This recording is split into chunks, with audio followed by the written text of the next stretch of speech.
करीब 2000 साल तक ग्रीक फिलोसोफर एरिस्टोटल की दी हुई टीचिंग्स ने साइंटिफिक वर्ल्ड पर राज किया। एरिस्टोटल का यूनिवर्स ऑब्जर्वेशन और रीजन पर बेस्ड था। उन्होंने अपने समय के सबसे महत्वपूर्ण सवालों के जवाब देने की कोशिश की। उनका मानना था कि अर्थ ब्रह्मांड के केंद्र में है। यह विचार उस समय के कई अन्य दार्शनिकों और वैज्ञानिकों द्वारा भी समर्थित था। बाकी सब कुछ, सूरज, चांद और स्टार्स, हमारे ग्रह के चारों ओर घूमते हैं। यह एक सरल और सहज दृष्टिकोण था जो उस समय के लोगों के लिए समझने में आसान था। गति के बारे में एरिस्टोटल के आइडियाज भी उतने ही इन्फ्लुएंशियल थे। उन्होंने गति और बल के बीच के संबंध को समझाने की कोशिश की। उनका तर्क था कि वस्तुओं में स्वाभाविक रूप से आराम करने की टेंडेंसी होती है। यह विचार उनके ब्रॉडर फिलोसॉफिकल सिस्टम का हिस्सा था। एरिस्टोटल के अनुसार गति बनाए रखने के लिए लगातार धक्का या खिंचाव की आवश्यकता होती है। यह विचार उनके समय के अनुभवों और अवलोकनों पर आधारित था। एरिस्टोटल के आइडियाज सहज रूप से सही लगते थे। उनके विचारों ने सदियों तक वैज्ञानिक सोच को प्रभावित किया। हम अपने आसपास हर जगह ऑब्जेक्ट्स को आराम करते हुए देखते हैं। यह विचार हमारे दैनिक अनुभवों के साथ मेल खाता है। जमीन पर लुढ़कती हुई एक गेंद अंततः रुक जाती है। यह एक सामान्य अवलोकन था जिसे एरिस्टोटल ने अपने सिद्धांतों में शामिल किया। यह स्पष्ट लग रहा था कि इसे गतिशील रखने के लिए किसी न किसी प्रकार के बल की आवश्यकता होती है। यह विचार उनके समय के वैज्ञानिक दृष्टिकोण के अनुरूप था। यह दृष्टिकोण हालांकि पहली नजर में लॉजिकल था। सदियों बाद गैलीलियो गैलीलेई नामक एक प्रतिभाशाली इटालियन साइंटिस्ट द्वारा चुनौती दी जाएगी। गैलीलियो ने अपने प्रयोगों और अवलोकनों के माध्यम से एरिस्टोटल के कई विचारों को खारिज कर दिया। बौद्धिक विचारों पर एरिस्टोटल का गहरा प्रभाव उनके अपने समय से कहीं आगे तक फैला हुआ था। उनके विचारों ने वैज्ञानिक और दार्शनिक सोच को आकार दिया। उनके आइडियाज ने फिलॉसफी और लॉजिक से लेकर फिजिक्स और एस्ट्रोनॉमी तक के क्षेत्रों को प्रभावित किया। उनके काम ने कई पीढ़ियों के वैज्ञानिकों और दार्शनिकों को प्रेरित किया। उनके काम ने वेस्टर्न साइंस के विकास की नींव रखी। उनके विचारों ने वैज्ञानिक क्रांति की दिशा में एक महत्वपूर्ण कदम उठाया। हालांकि जैसा कि हम देखेंगे, सबसे प्रतिभाशाली दिमाग भी अपने युग की प्रचलित मान्यताओं द्वारा सीमित हो सकते हैं। एरिस्टोटल के विचारों ने हमें यह सिखाया कि वैज्ञानिक सोच हमेशा विकसित होती रहती है। 1564 में इटली के पीसा में जन्मे गैलीलियो गैलीलेई एक अतृप्त जिज्ञासु व्यक्ति थे। उनकी जिज्ञासा और खोज की भावना ने उन्हें अपने समय के सबसे महान वैज्ञानिकों में से एक बना दिया। उन्होंने अपने समय के एक्सेप्टेड विजडम को चुनौती दी। उस समय कई वैज्ञानिक और दार्शनिक प्राचीन ग्रीक विचारों को बिना सवाल किए मानते थे। गैलीलियो के इंक्विजिटिव माइंड ने उन्हें गति के बारे में एरिस्टोटल की लंबे समय से चली आ रही मान्यताओं पर सवाल उठाने के लिए प्रेरित किया। एरिस्टोटल का मानना था कि भारी वस्तुएं हल्की वस्तुओं की तुलना में तेजी से गिरती हैं, लेकिन गैलीलियो ने इस धारणा को चुनौती दी। अपनी गहरी ऑब्जर्वेशंस और इंजीनियस एक्सपेरिमेंट से लैस गैलीलियो ने यह जानने की कोशिश शुरू की कि वास्तव में ऑब्जेक्ट्स कैसे गति करते हैं। उन्होंने पीसा की झुकी हुई मीनार से विभिन्न भारों की गेंदों को गिराकर अपने सिद्धांतों का परीक्षण किया। ब्रह्मांड को समझने के लिए गैलीलियो का दृष्टिकोण एरिस्टोटल से बहुत अलग था। उन्होंने दूरबीन का उपयोग करके आकाशीय पिंडों का अवलोकन किया और कई महत्वपूर्ण खोजें की, जैसे कि बृहस्पति के 4 सबसे बड़े चंद्रमाओं का पता लगाना।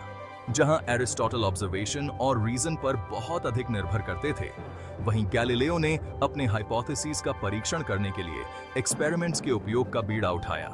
उन्होंने वैज्ञानिक पद्धति के महत्व को समझा और इसे अपने अनुसंधान में लागू किया। उनका मानना था कि गणित ब्रह्मांड की भाषा है और उन्होंने अपने ऑब्जर्वेशंस को क्वांटिफाई करने और सटीक निष्कर्ष निकालने के लिए इसका इस्तेमाल किया। उन्होंने गति के नियमों को गणितीय रूप में व्यक्त किया, जो बाद में न्यूटन के गति के नियमों का आधार बने। विज्ञान के प्रति अधिक अनुभवजन्य और गणितीय दृष्टिकोण की ओर इस बदलाव ने मानव इतिहास में एक महत्वपूर्ण मोड़ दिया। यह वैज्ञानिक क्रांति की शुरुआत थी जिसने आधुनिक विज्ञान की नींव रखी। गैलीलियो के रेवोल्यूशनरी आइडियाज आलोचकों के बिना नहीं थे। उनके विचारों ने कई पारंपरिक वैज्ञानिकों और धार्मिक नेताओं को नाराज किया, जिन्होंने उनके निष्कर्षों को खारिज कर दिया। कैथोलिक चर्च द्वारा समर्थित स्थापित एरिस्टोटेलियन वर्ल्ड व्यू को उनकी चुनौतियों का प्रतिरोध का सामना करना पड़ा। चर्च ने उनके विचारों को विधर्मी घोषित किया और उन्हें अपने सिद्धांतों को वापस लेने के लिए मजबूर किया। विरोध का सामना करने के बावजूद गैलीलियो वैज्ञानिक सत्य की खोज में दृढ़ रहे।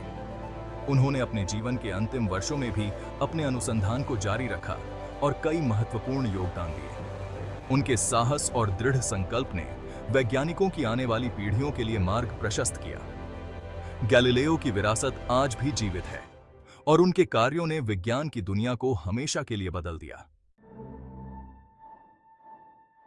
गैलीलियो के एक्सपेरिमेंट्स अपनी सादगी में सुंदर और अपने निहितार्थों में ग्राउंड ब्रेकिंग थे। उन्होंने पहचाना कि घर्षण, एक अक्सर अनदेखा बल, वस्तुओं की गति में महत्वपूर्ण भूमिका निभाता है। घर्षण के प्रभावों को कम करने के लिए गैलीलियो ने अपने अप्रसिद्ध इंक्लाइंड प्लेन एक्सपेरिमेंट्स किए। एक गेंद को ढलान से नीचे लुढ़कते हुए इमेजिन करें। जैसे जैसे यह नीचे उतरती है, इसकी गति तेज होती जाती है। अब कल्पना कीजिए कि वही गेंद ढलान पर ऊपर की ओर लुढ़क रही है। यह धीमा हो जाता है। गैलीलियो ने इसे देखा और महसूस किया कि गेंद की गति प्लेन के इंक्लाइन से संबंधित है। ढलान जितना तेज होगा, गेंद का एक्सेलरेशन उतना ही तेज होगा। इसके विपरीत ढलान जितना उथला होगा, गेंद का डिसेलरेशन उतना ही धीमा होगा। इन ऑब्जर्वेशंस ने गैलीलियो को एक प्रोफाउंड रियलाइजेशन तक पहुंचाया। यदि एक गेंद एक तिहाई की ढलान से नीचे लुढ़कती है और फिर उसी कोण के दूसरे ढलान पर लुढ़कती है, तो वह विपरीत दिशा में समान ऊंचाई तक पहुंचेगी। यह तब भी सच था जब उन्होंने दूसरे ढलान के कोण को कम कर दिया। समान ऊंचाई तक पहुंचने के लिए गेंद और दूर तक यात्रा करेगी, लेकिन यह हमेशा वहां पहुंचेगी। भाग 4, झुका हुआ तल गति को समझने में एक सफलता। यह अध्याय हमें उस समय में ले जाता है जब वैज्ञानिकों ने गति के रहस्यों को सुलझाने की कोशिश की थी। गैलीलियो के इंक्लाइंड प्लेन एक्सपेरिमेंट्स ने गति की प्रकृति में महत्वपूर्ण अंतर्दृष्टि प्रदान की। उन्होंने अपने प्रयोगों के माध्यम से यह दिखाया कि कैसे एक गेंद एक झुके हुए तल पर लुढ़कती है और इसके पीछे के सिद्धांतों को समझने की कोशिश की। उन्होंने तर्क किया कि यदि दूसरे ढलान को पूरी तरह से क्षैतिज बना दिया जाए तो गेंद एक निरंतर गति से हमेशा के लिए लुढ़कती रहेगी। यह विचार उस समय के प्रचलित सिद्धांतों के विपरीत था। इसने एरिस्टोटल के इस विश्वास का खंडन किया कि वस्तुएं स्वाभाविक रूप से विराम अवस्था में आ जाती हैं। एरिस्टोटल का मानना था कि गति को बनाए रखने के लिए एक निरंतर बल की आवश्यकता होती है। गैलीलियो का विचार प्रयोग एक मूलभूत अवधारणा पर प्रकाश डालता है। गतिमान वस्तुएं तब तक गतिमान रहती हैं जब तक कि उन पर किसी बाहरी बल द्वारा कार्य न किया जाए।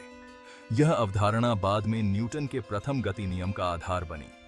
जड़ता के रूप में जानी जाने वाली इस अवधारणा ने ब्रह्मांड के बारे में हमारी समझ में क्रांति ला दी। यह अवधारणा यह समझाने में मदद करती है कि क्यों वस्तुएं बिना किसी स्पष्ट कारण के गति करना बंद नहीं करती हैं। इसने बताया कि गतिमान वस्तुएं बिना किसी स्पष्ट कारण के गति करना क्यों बंद नहीं करती हैं। यह समझने में मदद मिली कि गति की स्थिति को बदलने के लिए एक बाहरी बल की आवश्यकता होती है। उनकी गति की स्थिति को बदलने के लिए एक बल की आवश्यकता होती है। यह बल ही वस्तु की गति को बदलने या उसे रोकने में सक्षम होता है। जड़ता, जैसा कि गैलीलियो ने खोजा, पदार्थ का एक अंतर्निहित गुण है। यह गुण वस्तु की गति में परिवर्तन का प्रतिरोध करता है। यह अपने आप में कोई बल नहीं है, बल्कि गति में परिवर्तन का प्रतिरोध है। यह प्रतिरोध वस्तु के द्रव्यमान के समानुपाती होता है। यह प्रतिरोध सीधे वस्तु के द्रव्यमान के समानुपाती होता है। जितना अधिक द्रव्यमान, उतना ही अधिक जड़ता। कोई वस्तु जितनी विशाल होती है, उसे गतिमान करना या गतिमान होने के बाद रोकना उतना ही कठिन होता है। यह सिद्धांत हमें यह समझने में मदद करता है कि क्यों भारी वस्तुओं को गति में लाना या रोकना अधिक कठिन होता है। भाग 5, क्रिया में जड़ता। अचानक रुकने से लेकर आकाशीय पिंडों तक जड़ता के उदाहरण हमारे चारों ओर हैं। अचानक रुकने वाली बस पर विचार करें। यात्री आगे की ओर झुक जाते हैं क्योंकि उनके शरीर शुरू में बस के साथ गतिमान रहते हैं। उन्हें आराम देने के लिए सीट बेल्ट के बल की आवश्यकता होती है। बड़े पैमाने पर जड़ता बताती है कि ग्रह तारों की परिक्रमा क्यों करते रहते हैं। सूर्य का गुरुत्वाकर्षण वह आंतरिक खिंचाव प्रदान करता है जो ग्रहों को उनकी कक्षाओं में रखता है। हालांकि यह जड़ता है जो उन्हें गतिशील रखती है। जड़ता के बिना ग्रह सीधे सूर्य में खींच लिए जाएंगे। इसके बजाय वे लगातार सूर्य की ओर गिरते हैं, लेकिन गति में परिवर्तन के प्रति अपने अंतर्निहित प्रतिरोध के कारण अपने कक्षीय पथ बनाए रखते हैं। ये उदाहरण जड़ता की सार्वभौमिक प्रकृति को दर्शाते हैं।